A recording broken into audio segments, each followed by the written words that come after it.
Kaba, £1 is changing for 1,917 naira 72 kobo, and $1 is changing for 1,030 naira 67 kobo.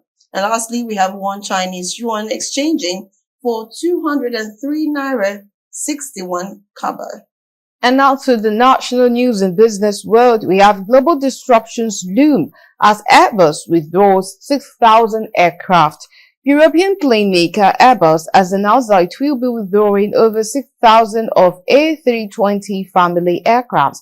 This development may lead to major flight disruptions globally. The manufacturer requested immediate withdrawal of the aircraft for urgent modifications. According to newsmen, the move comes after the aircraft maker recently discovered the intense radiation from the sun could disrupt data crucial to flight control. Airbus users in Nigeria said that the recall would not affect the class and modification of the Airbus series they operate. By the figure, 6,000 of the planes expected to be urgently returned to the manufacturer represents about half of Airbus' global fleet.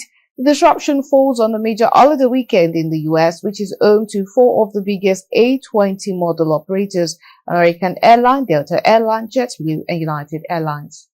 All right, moving on, we have farmers predict cheaper rice as Lagos slashes price to 57,000 naira. Some farmers association in Lagos State have predicted a further drop in the price of rice ahead of the Yuletide, following Governor Babajide Sanwo-Olu's reduction of Lagos rice prices.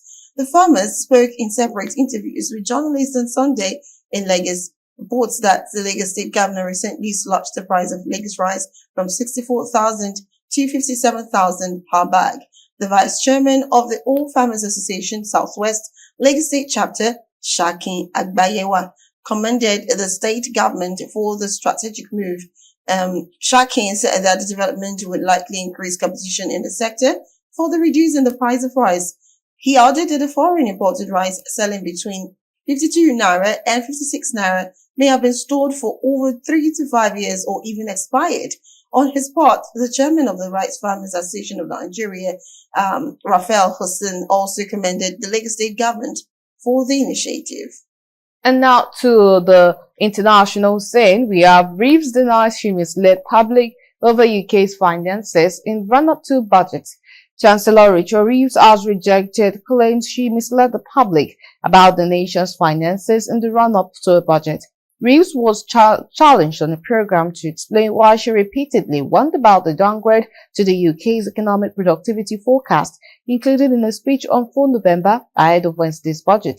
It has since emerged that the Office for Budget Responsibility, OBR, told her in mid-September the public finances were in better shape than widely thought, with Reeves omitting to mention a forecast of higher wages. Reeves said that the OBR figures were clear, there had been less fiscal space when there was, and that she had been upfront about her decision-making.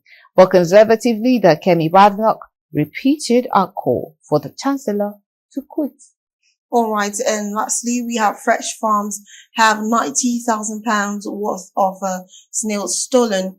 Thieves have stolen £90,000 pounds, which is equivalent to 79,000 79,000 to 104,000 euro worth of snails from a farm in northern France that supplies gourmet restaurants.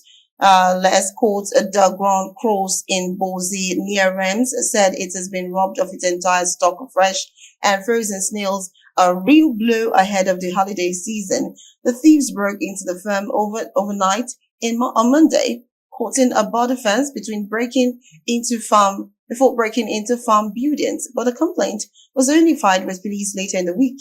News site France Info reported officers are now on the trail where the farm is trying to restock to meet the end-of-year demand from customers. Edible snails or escargots are a French delicacy usually cooked in garlic butter or wine before being extracted from their shell. Well, and that'll be all on business, finance, and of course the money matters.